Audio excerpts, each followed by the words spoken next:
Friends, Assalamu alaikum. Hope that you all are well by the grace of Almighty Allah. I am also well by the grace of Almighty Allah. Dear students, we are going to discuss about narration, and we have already taken 2 classes on narration. Today this is 3rd class on narration, and in this class we will discuss mainly on the roles of passage narration.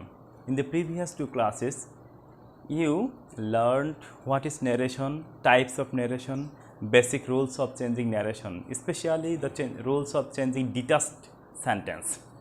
Today, we will emphasize on the rules of passage narration.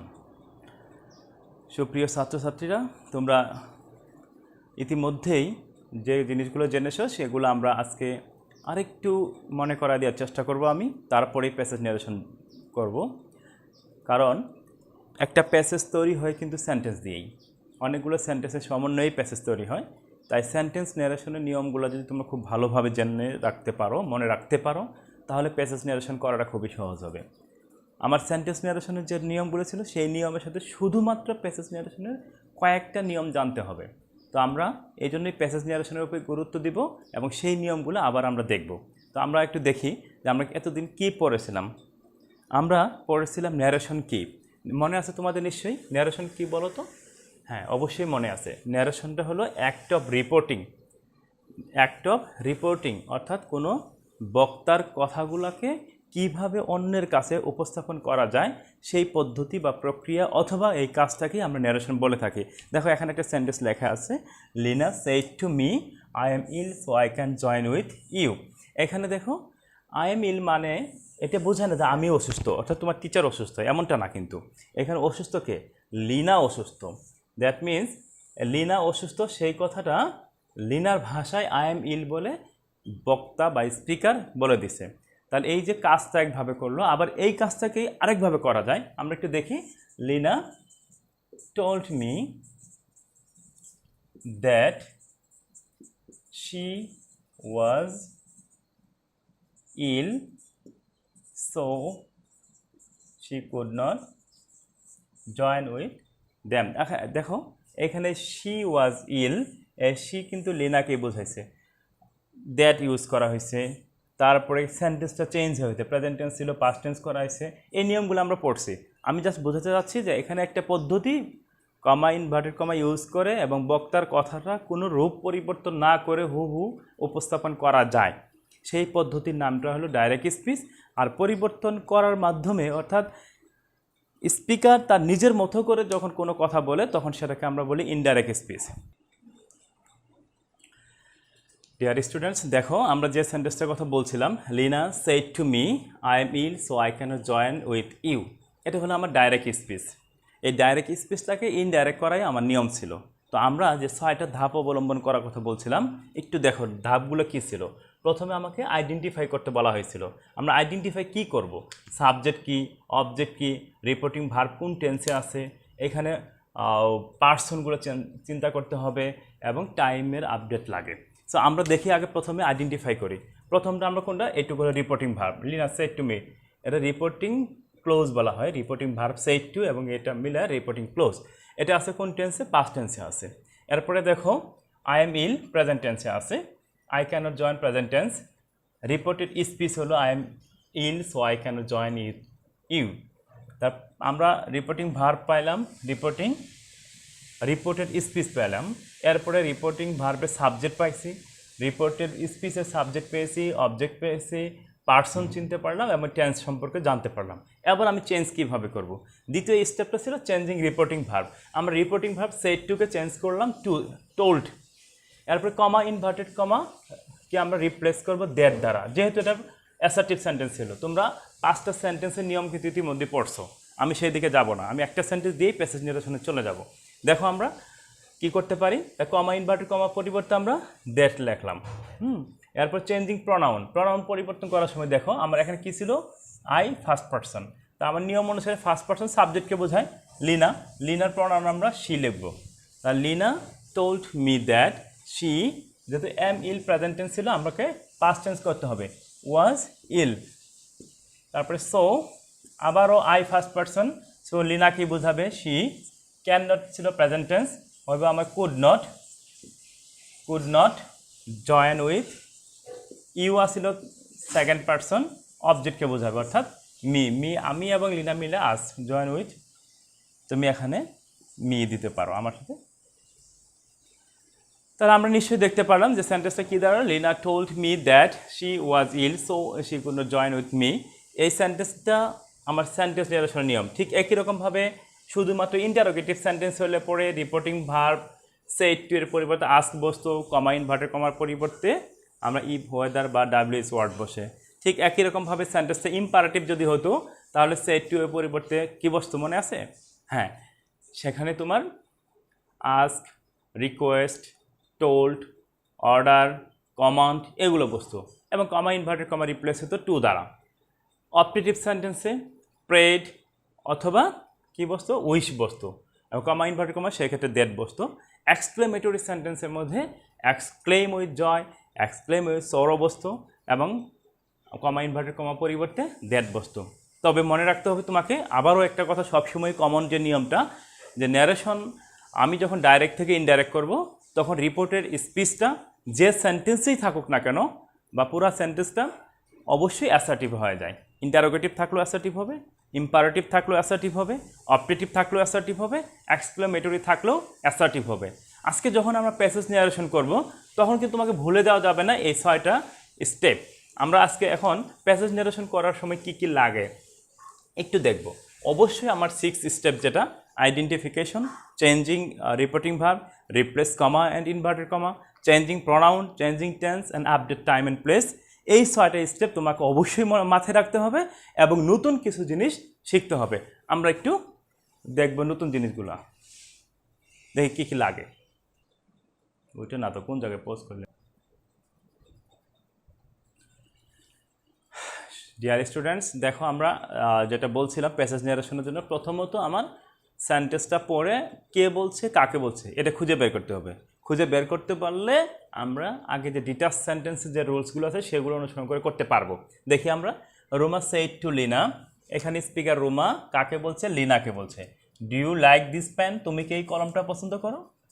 I don't like it, আমি এটা পছন্দ করি না। Shed Lina, Lina এটা উত্তর দিয়েছিল। তার মানে কি বুঝলাম যে এটা একটা ইন্টারোগেটিভ সেন্টেন্স। এই প্রথম ইন্টারোগেটিভ সেন্টেন্সটার মধ্যে রোমা লিনাকে প্রশ্ন করছিল কলমটা পছন্দ করো কিনা। এবার আমরা এটাকে দেখি আগের নিয়ম অনুসারে কি বলে। রোমা ওই সেড টু এর পরিবর্তে আস্কড বসে আমি আস্কড লিখলাম, তারপর লিনা ঠিক রাখলাম, কমা ইনভার্টেড কমা পরিবর্তে ইফ বা হোয়েদার বসে আমি লিখলাম। Do you like this pen present tense অথবা পাস্ট ইনডিফিনিট টেন্স হয়ে যাবে। ইউ সেকেন্ড পারসন, সো লিনাকে বোঝাবে শি লিনা। তারপরে do you like present tense, past tense হবে লাইকড। দিস দ্যাট পেন, এরপরে কি বললো? লিনা রিপ্লাইড, যে Lina replied, comma inverted comma পরিবর্তে দ্যাট, তারপরে আই আসছিল ফার্স্ট পারসন, সাবজেক্ট লিনা, লিনাকে বোঝালো she did not like it, do not ছিল ডিড নট হয়ে গেল। তার মানে আমার এখানে নতুন করে কোনো নিয়ম ইউজ করি নাই, আমরা সেন্টেন্স ন্যারেশনের নিয়মগুলি আমরা লিখছি এখানে। তাহলে কি আমার পরিবর্তন কিছু আছে? না, কোনো পরিবর্তন করতে হয় নাই। কে বলছে কাকে বলছে এটা বুঝে ফেলছি খালি। এখন দ্বিতীয় একটা নিয়ম আছে, সেটা হলো অনেক সময় দেখবা সেন্টেন্স আছে রিপোর্টিং ভার্বের মধ্যে কোনো কিছু উল্লেখ নেই, অর্থাৎ রিপোর্টিং ভার্বই অনুপস্থিত এখানে। তাহলে সেটা কি আমরা করবো না? অবশ্যই করবো। দেখি কি আসছিল, যে give me a pen please, আমাকে একটা কলম দিন দয়া করে। তাহলে এই সেন্টেন্সটার মধ্যে দেখো কে বলছে কাকে বলছে কিছু জানি না। যদি এরকম না থাকে তাহলে যে বলছে তাকে আমরা সেভাবে স্পিকার রাখবো, আর যাকে বলছে অর্থাৎ দি পারসন স্পোকেন টু, তাহলে আমার হয়ে যায়। আমরা একটু দেখি কী হয় অ্যান্সারটা। দ্য স্পিকার যেহেতু প্লিজ আসছিল তাহলে ইম্পারেটিভ সেন্টেন্স এবং রিকোয়েস্ট বুঝাইছে, সো আমি লিখতে পারি the speaker requested the person spoken to, comma inverted comma পরিবর্তে কি বসে? টু বসে, আবার টু। তারপরে ভার্ব গিভ, মি আসছিল হিম হবে আ পেন। সো সেন্টেন্সটা কী দাঁড়ালো? The speaker requested the person to spoken to give him a pen. তাহলে আমরা বুঝতে পারছি নিশ্চয়ই এই সেন্টেন্সটাও। আমরা এখন 3 নম্বর নিয়মের দিকে যাব। সুপ্রিয় ছাত্রছাত্রীরা দেখো, আমরা 3 নম্বরে দেখব ইন্টারোগেটিভ সেন্টেন্সে অনেক সময় দেখবা ইয়েস অথবা নো থাকবে। সেক্ষেত্রে আমরা ইয়েস নোর পরিবর্তে কী লিখব? ইয়েস যখন থাকবে তখন রিপ্লাইড ইন দ্য অ্যাফার্মেটিভ, এবং নো থাকলে রিপ্লাইড ইন দ্য নেগেটিভ লিখে আমরা অন্যান্য নিয়মগুলো ঠিক রেখে সেন্টেন্সটা করার চেষ্টা করব। Ruma said to Rina, have you done your homework? Rina said, no, I haven't. And দেখো নো আছে, আমি যে নিয়মটা আসলে মূল এমফাসাইজ করতে চাইছিলাম সেই জায়গাটায় আগেরগুলো ঠিক আগের মতো আইডেন্টিফাই করব। রুমা রুমা লিখছি আমি, যেহেতু interrogative sentence said to past tense ছিল, এর পরিবর্তে আমি asked লিখলাম। রিনা লিখেছি, কমা ইনভার্টেড কমা পরিবর্তে ইফ লিখলাম। এবার আসো have you done present perfect tense, আমার নিয়ম অনুসারে পাস্ট পারফেক্ট টেন্স হবে যে she had done her homework. আমার এখনকার যে রোলটা মানে নো, এই জায়গাটি আমরা কেবল আসলাম যে রিনা সেইড নো, তাহলে কী হবে, রিনা রিপ্লাইড ইন দ্য নেগেটিভ, নোর পরিবর্তে রিপ্লাইড ইন দ্য নেগেটিভ লিখলাম। এরপর আমার যে মূল নিয়মটা ছিল সেটা আই হ্যাভেন্ট মানে and said that she had not, অথবা আমি এখানে সরাসরি অ্যান্ড সেড না লিখে দ্যাট দিয়েও করতে পারবো, কারণ আমার কমা ইনভার্টেড কমা দ্যাট বসে শি হ্যাড নট, শুধুমাত্র নোর পরিবর্তে রিপ্লাইড ইন দ্য নেগেটিভ লিখবো আমি। যদি এখানে ইয়েস থাকতো আই হ্যাভ ডান, তাহলে আমি লিখতাম replied in the affirmative and said that she had ডান। এবং দেখি আমরা তারপরে আরেকটা নিয়ম আমরা একটু তাকাই। 4 নম্বর নিয়মটা কী ছিল, যে ডাইরেক্ট স্পিচে অনেক সময় দেখবা সংক্ষেপে কিছু প্রকাশ করে, সংক্ষিপ্ত রূপ থাকে, কিন্তু সেটা ইনডাইরেক্ট করার সময় সংক্ষিপ্ত রাখা যাবে না, কারণ আমার পুরো আবার সাবজেক্ট ভার্ব বসে পুরো সেন্টেন্সটাকে পূর্ণ করতে হবে। তাহলে আমি একটু দেখি একটা উদাহরণ। He said to me what you doing, I said nothing. This is nothing a simple word, এবং এই ওয়ার্ডটা কিন্তু একটা পুরো সেন্টেন্সকে এক্সপ্রেস করছে, আমি কিছুই করতেছি না। তাহলে আমাকে এই কথাটা আমি কিছু করতেছি না যে ভাবটা নাথিং শব্দ দ্বারা বোঝাচ্ছে, সেটাকে আমার ইনডাইরেক্ট করার সময় পুরোটা লিখতে হবে। আমরা একটু দেখি। হি আস্কড মি, আবার ইন্টারোগেটিভ সেন্টেন্স যেহেতু সেড টু উপরে আস্কড লিখলাম আমি, কমা ইনভার্টেড মি লিখছি। এবার কিন্তু দেখো কমা ইনভার্টেড কমা পরিবর্তে ইফ বা হোয়াইদার লিখতে পারতেছি না, যেহেতু আমার ডাব্লিউএস ওয়ার্ডটা সাবজেক্ট হিসেবে আছে, অর্থাৎ হোয়াট লিখলাম। এরপরে are you doing, I was doing. এবার আই সেড নাথিং মানে কি, সে প্রশ্ন করছিল আমি উত্তর দিছি, আমি জাস্ট উত্তর ইংরেজিটাই করলাম, I replied. Comma inverted comma পরে that I was doing nothing. So দেখো প্রিয় ছাত্রছাত্রীরা, তাহলে একটা প্যাসেজে যখন একাধিক অ্যাসার্টিভ সেন্টেন্স থাকবে সে এবং একই ব্যক্তির বক্তব্য প্রকাশ করবে, সেক্ষেত্রে আমরা কি করব, দ্বিতীয় সেন্টেন্সটা শুরু করার আগে বা পরবর্তী সেন্টেন্সগুলো শুরু করার আগে এই শব্দগুলো লিখতে হবে। And, added that, also added that, also said that, again said that, further said that, further added that, এগুলো দ্বারা তোমার দ্বিতীয় পরের সেন্টেন্সগুলো যুক্ত করতে হবে। একটার পরবর্তী যতগুলো অ্যাসার্টিভ সেন্টেন্স থাকবে সবগুলোই। যেমন আমি একটা উদাহরণ দিই এখানে, I am hungry, I haven't eaten anything yet. দেখো এখানে দুইটা sentence, I am hungry assertive sentence, I haven't eaten anything yet, এখানে একটা অ্যাসার্টিভ সেন্টেন্স, দুইটা অ্যাসার্টিভ সেন্টেন্স। দুইটি অ্যাসার্টিভ সেন্টেন্সের স্পিকার একজন, সেটা হলো কামাল। তাহলে আমার এখানে যে দুইটা আই আছে, কামালেরই বক্তব্য, এখানে আমরা ওই শব্দগুলো একটা and, added that, also added that লিখবো। কীভাবে লিখি আমরা একটু দেখি। কামাল সেড দ্যাট, একটা জিনিস মনে রাখবা যে রিপোর্টিং ভার্বটা সেন্টেন্সে প্রথমেই থাকে এমন ধারণা পোষণ করা ঠিক না, সেন্টেন্সে পরেও থাকতে পারে। যেমন এখানেই পরে আছে, পরে থাকলেও আমরা যখন ইনডাইরেক্ট করবো তখন আমরা প্রথমে লিখে ফেলবো। তো Kamal shed that he was hungry, এটা প্রথম অংশটা, I am hungry past tense, he was hungry. এরপরে অ্যান্ড, আমি লিখছিলাম অ্যান্ড, এখানে অ্যান্ড লিখছি। Also added that he had not eaten yet. তাহলে আমরা যে একাধিক অ্যাসার্টিভ সেন্টেন্স থাকলে এবং একই ব্যক্তির বক্তব্য যদি প্রকাশ করা হয়, তাহলে আমরা and said that, and added that, again said that, further added, further said that, এই শব্দগুলো আমরা লিখে পরবর্তী অংশগুলো শুরু করব একই ব্যক্তির বক্তব্য যখন হবে। কিন্তু এবং সেটা যদি ইন্টারোগেটিভ সেন্টেন্স হয় তাহলে আমরা কি করব, যদি ইন্টারোগেটিভ সেন্টেন্স হয় সেক্ষেত্রেও again asked, also asked, further asked, এই শব্দগুলো আমরা লিখব। ইন্টারোগেটিভ সেন্টেন্স হলে আমরা এই শব্দগুলো লিখব। যেমন the men said to the boy, why do you disturb me, have you done your homework. এখন দেখো দুইটা কোশ্চেন, একটা হলো why do you disturb me, কেন ডিস্টার্ব করতেছো, আর একটা হলো তুমি কি তোমার হোমওয়ার্ক করো নাই। দুইটা সেন্টেন্স, তাহলে আমরা ওই কথাগুলো আবার লিখতে পারি। যেহেতু ইন্টারোগেটিভ আমরা আস্কড লিখলাম, কমা ইনভার্টেড কমার পরিবর্তে হোয়াই, হি ডিস্টার্ব হিম, হি মানে বয় আর হিম মানে ম্যান। আবার the man again asked the boy if he had done his homework. আমার মনে হয় তোমরা খুব ভালোভাবে বুঝতে পারছো। এখন কিন্তু একটা প্যাসেজে যদি একাধিক ইম্পারেটিভ সেন্টেন্স থাকে তাহলে কি করব আমরা? তাহলে আমরা অ্যান্ড ব্যবহার করব। যেমন the man said to the boy don't disturb me, this is imperative sentence. Go out from hair, এর আরেকটা ইম্পারেটিভ সেন্টেন্স। এখন আমরা এটাকে আমরা কীভাবে করব? The man told the boy not to disturb হিম, একটা ক্লোজ, আর একটা শুরু করবো আমরা অ্যান্ড দ্বারা, এই যেটি আমার কথা ছিল। একাধিক ইম্পারেটিভ সেন্টেন্স থাকলে আমরা অ্যান্ড দিয়ে যুক্ত করব, এবং সেক্ষেত্রে তো প্রথমটা সিম্পলি টোল্ড ব্যবহার করা হয়েছে, কিন্তু এবার এটা কিন্তু order, go out from here. So এখানে আমরা অর্ডার লিখলাম, order him to go out from there. এরপরে দেখো অনেক সময় দেখবে একটা সেন্টেন্সের ভিতরে সার্ভ থাকে। সার্ভ যখন থাকে তখন আমরা কিন্তু একটু চিন্তা করতে হবে স্যার কীভাবে আছে। অনেক সময় স্যার হিসেবে অ্যাড্রেস করা হয়, যেমন তোমরা আমাকে কি নর্মালি আমাদের বাংলাদেশের কালচার হিসেবে টিচারদেরকে স্যার বলে থাকো।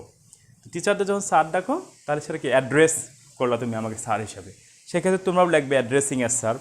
আবার অনেক সময় হোটেলে গেলে হোটেল বয় দেখবা তোমাকে স্যার স্যার বলতেছে, সে কিন্তু তোমাকে মূলত অ্যাড্রেস করতেছে, কিন্তু সেই জায়গাটায় হোটেল বয় করতেছে একটা রেসপেক্ট দেখানোর জন্য, যাতে করে তুমি একটু সন্তুষ্ট হো তার আচরণে।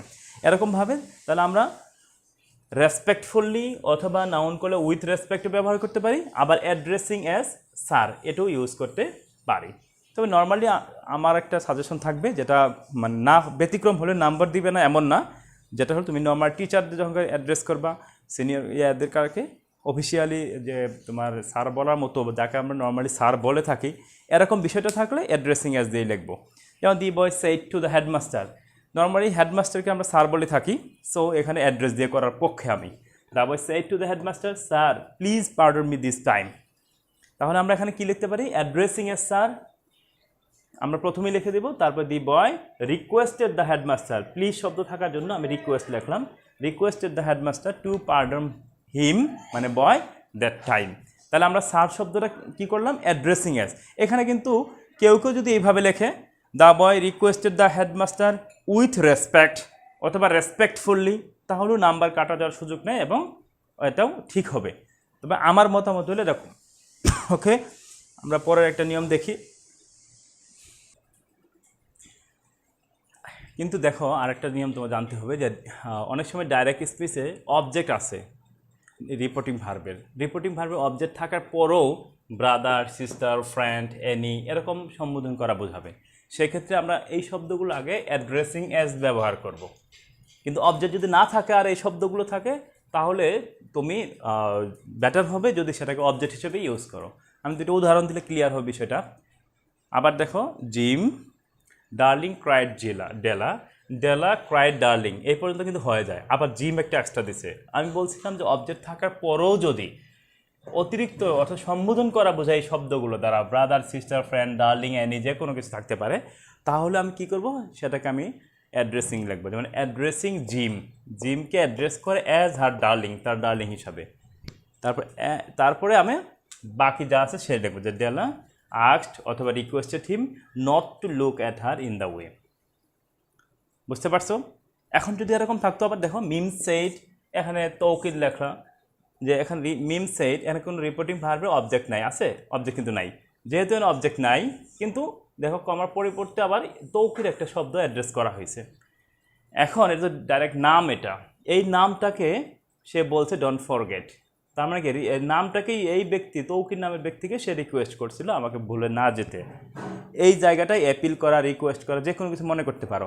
তাহলে আমি এই সেইডের অর্থাৎ রিপোর্টিং ভার্বের আমি অবজেক্ট হিসেবে তৌকিকে নিব, অর্থাৎ সেইড টু তৌকির এমনটা মিন করবো, যে Mim requested Toukir not to forget her. বুঝতে পারছো? যদি অবজেক্ট থাকতো এখানে, যে মিম সেইড টু তৌকির, আবার লিখতো ফ্রেন্ড ডোন্ট ফরগেট মি, তাহলে আমি addressing Taukir as friend Mim requested not to forget এইভাবে লিখতাম। যেহেতু তোমার অবজেক্ট নাই, তার তৌকিরকে আমরা অবজেক্ট হিসেবে করে নিব। ঠিক আছে? আমার মনে হয় তোমরা বুঝতে পারছো। এরপর অনেক সময় দেখবা সেন্টেন্সের ভিতরে ওয়েল, ইউ সি এই শব্দগুলো থাকে। কি কি থাকে? ওয়েল, ইউ সি, এই শব্দগুলো অতিরিক্ত শব্দ, এগুলো আমার লাগবে না। ইনডাইরেক্ট করার সময় এই শব্দগুলো তুমি একেবারেই বাদ দিয়ে দিবে। সেন্টেন্সের ভিতরে কোথাও না লিখলেও আমার কোনো, বা তোমার সেন্টেন্স স্ট্রাকচারে কোনো সমস্যা হবে না। যেমন the teacher said well Rajib I shall reward you. Well Rajib, teacher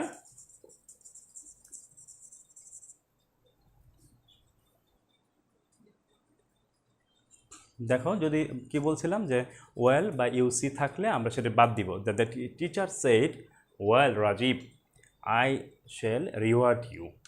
teacher রাজীবকে বলতেছে তুমি খুব ভালো করেছো, তোমাকে রিওয়ার্ড দিব আমি।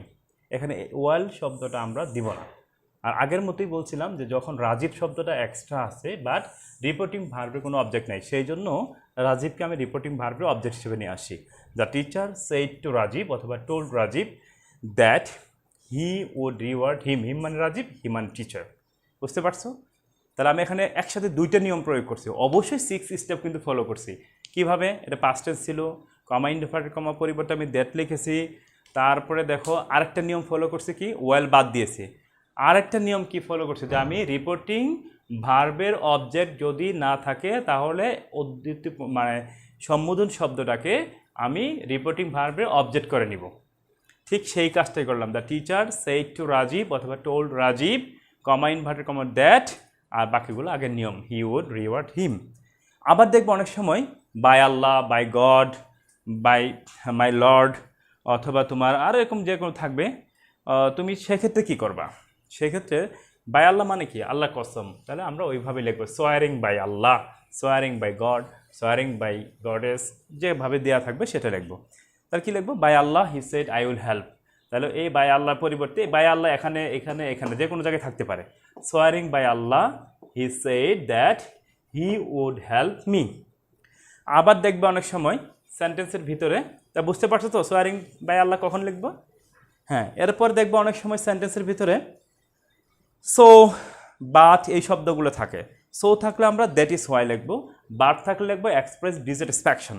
তা Sima said to me I am unwell, আমি অসুস্থ ছিলাম, so I shall not go to school. তাহলে এখানে কী লিখবো? আমি সয়ের পরিবর্তে শুধুমাত্র, বাকিগুলো সব নিয়ম ঠিক রাখবো, সয়ের পরিবর্তে আমি লিখবো দ্যাট ইজ ওয়াই। ঠিক আছে? Sima told me that she was unwell, that is why she could not go to school. আমার মনে হয় তোমরা সবাই বুঝতে পারছো। আমি আসলে আরেকটা ক্লাস আমি পুরো ন্যারেশনের উপর নিব এবং সেদিন তোমাদের কয়েকটা প্যাসেজ অ্যাটলিস্ট আমরা করে দেখবো, এক্সারসাইজ করব। তাহলে আমি শেষ করার আগে তোমাদেরকে আমি একটা কথা বলতে চাই যে তোমরা আগে প্রথমত কি করব, ডিটাচ সেন্টেন্সের নিয়মগুলো আমরা দেখব। সেইখানে subject, object, verb, reporting verb, reported speech, তারপরে টেন্স পরিবর্তন নিয়ম, এগুলো আগে ক্লিয়ার আইডিয়া নিবা। নেওয়ার পরে আপডেট টাইম অ্যান্ড প্লেস, এখানে কিছু একটা চার্ট দিয়েছিলাম কীভাবে চেঞ্জ করতে হয়, দিস থাকলে দ্যাট হয়, এগুলো তোমাকে জানতে হবে। এই 6টা স্টেপ ফলো করে সেন্টেন্স, 5টা যে সেন্টেন্স আছে assertive, interrogative, imperative, optative, exclamatory, 5টা সেন্টেন্সের উপর সেন্টেন্স নিউরেশনগুলো শেষ করবা। করার পরে আজকে আমি যে 10টা 11টা 12টা নিয়ম পড়ালাম প্যাসেজ নিউরেশনের, সেই 12টা নিয়ম তুমি দেখবা। আমি আশা করি পরবর্তী যে ক্লাসটা হবে 27 তারিখ তোমাদের সাথে আমার, সেই ক্লাসে আমরা মিনিমাম যে কয়টা সম্ভব সেই কয়টা আমরা এক্সারসাইজ করব। আমরা আশা করি সেই দিন পর্যন্ত তোমরা ভালো থাকবে সবাই এবং ক্লাসটা মনোযোগ দেখবা। পরবর্তী ক্লাসের জন্য বিগত ক্লাসগুলোর সম্বন্ধে পরিপূর্ণ একটা ধারণা নিয়ে সেই ক্লাসে বসবা। যদি তোমাদের কারো কোনো প্রশ্ন থাকে তাহলে কমেন্টে লিখতে পারবা অথবা ফোন করতে পারবা। আমি অবশ্যই চেষ্টা করব উত্তর দেওয়ার জন্য, এবং আগের 2টা ক্লাস অবশ্যই তোমরা আগে দেখে নিবা, তাহলে তৃতীয় ক্লাসটা বুঝতে ভালো হবে এবং এই 3টে ক্লাসের সমষ্টি 4র্থ ক্লাস হবে।